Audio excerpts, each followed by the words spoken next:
Ang ating po schedule sa darating na Biyernes, the penultimate day of the quarterfinals. Dito po sa San Juan Arena, PNP taking on Meralco at 2 p.m.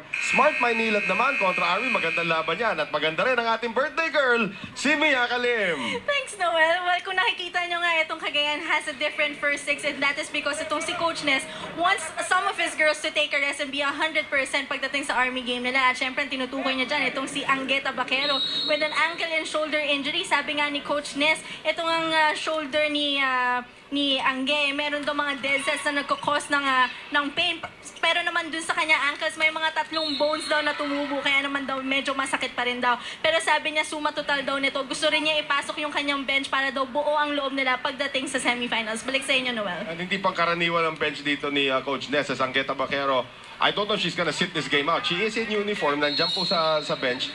Pero yun na nga, hindi pang karaniwan yung pumalit sa kanya naman. Si Sheila Pineda, UAP MVP lang naman yan sa beach volleyball.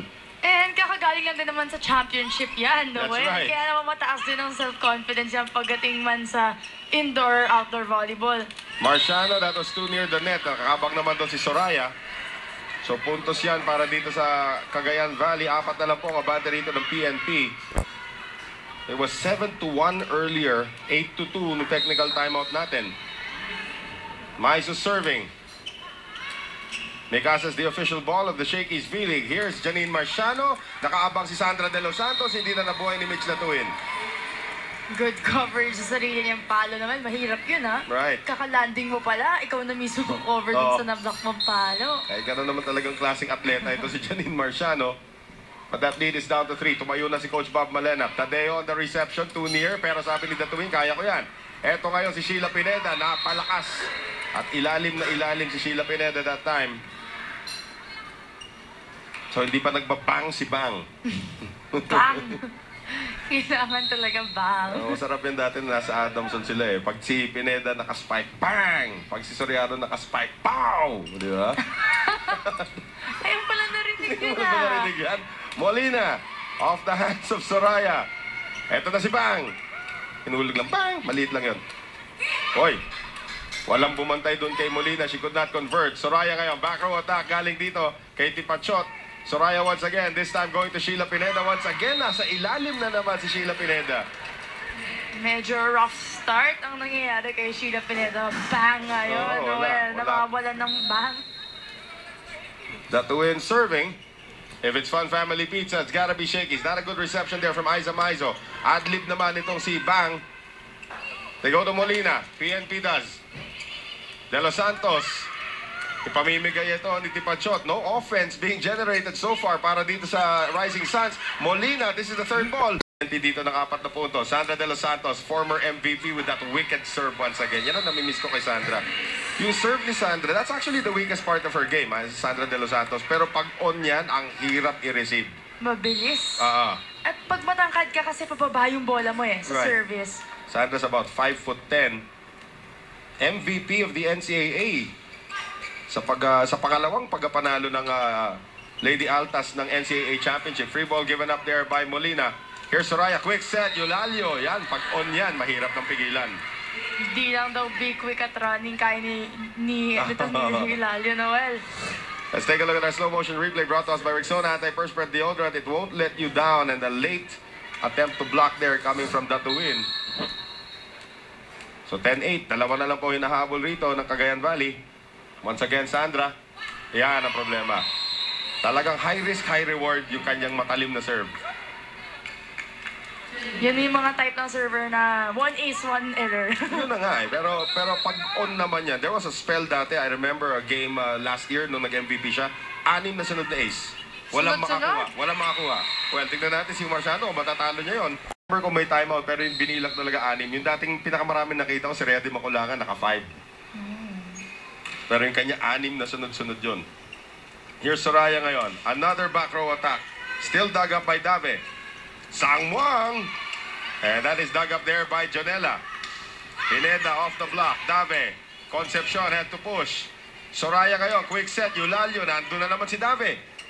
They go to Sang Muang. Power tip ni Sang Muang. At hindi naka-adjust si Pineda. Marciano. Soraya ngayon, quick set to Eulalio. Nakabang naman doon si Concepcion. Concepcion now, quickly to Molina. Abangan nyo yan, mga San Beda fans sa darating na NCAA. Ang laki ng in-improve nitong batang ito. Marciano once again, speaking of San Beda, there's another one. Now Soraya, going to Bang. Bang off the block, buhay pa rin. Soraya this time, nag-back row na naman si Tipachot. If at first you don't succeed, tira lang ng tira. Walang ibang hahanapin itong seller na Cagayan, kundi si Tipachot. Pagdating sa harap, pagdating sa likod. Kayang-kaya. Pero ang gandang option nun, Michelle, na may isa kang back row option just in case yung frontline mo medyo suspect. Oy! Sabi ni Tipachot, I'm in front now. Baba sa 4 ang kalamangan ng PNP. Pineda. Concepcion misjudged the net. Maganda sana yung idea niya. At magkakaroon tayo ng setting change. This is an early setting change. Robbie Remigio. Papalitan muna ito si Veronica Concepcion. Remigio, dating setter ng FEU. Playing against her former coach. And teammate. Si Eulalio. That's right, that's right. Pineda. Remigio ngayon, sending it over to Sang Muang. Dagap again by Davi. Remigio, tinawid. Soraya ngayon, to Tipachot. Binuhay na naman ni Davi. Grabe, yung ganda na nilalaro ni Davi ngayon on defense, ha? Soraya, Tipachot. Oh, Sang Muang keeping it alive. Molina free ball. Long rally. Soraya, Eulalio off the block. Tadeo. Davi keeps it alive again. Tinawid ni Remigio. Soraya, relentless attacking. Uy, buhay pa rin. Here's Remigio now, going over to Sang Muang. Whoever gets this point, moral victory sa kanila. Here is Molina on the push. Papagal na ng papagal ang kilos. Tipachot! Yan! Davi was still there, Noel, to get that ball. As Concepcion will return, upo ulit si Remigio. Pinakamahirap yan sa spiker, Noel, yung vertical jump. Wala kang buwelo dyan. Pineda continues to serve, and this time she gets her second ace of this service pattern, ha? So si Tadeo, who was supposed to be replaced in the starting lineup, bigla nagbago isip ni Coach Bob. That lead is down to 1. Pineda again. And Pineda gets it done again. Tatlong ace na para kay Sheila Pineda. Dito lang sa cycle na to. Sabi ni Coach Bob, pinahabol nyo na itong Cagayan. Nag-warm up na raw ang kalaban. 14 all. Molina on the run. Yun. Bumalik ulit yung kalamangan dito sa PNP. Cagayan Valley has not led in this set. Ang ganda panoorin dyan sa Shakey's B-League, Noel. Kahit alam mong may injury, kahit alam mong may sakit sa katawan, pagdating sa laro, hindi nila talaga pinapakita. Well, talagang, unless talagang may ACL ka or something like that. Tipachot ties it up again. Ang tagal hinintay ng Cagayan Valley na makalipat sa harapan si Tipachot, and she's delivering. As always. As always. Among the top 5 in the league pagdating sa scoring. Ito po si Kanika Tipachot from Thailand. Here's another girl from Thailand, Pomla Soraya. That's a good serve. Here's Sang Muang. Ayan, puro taga-Thailand. Ang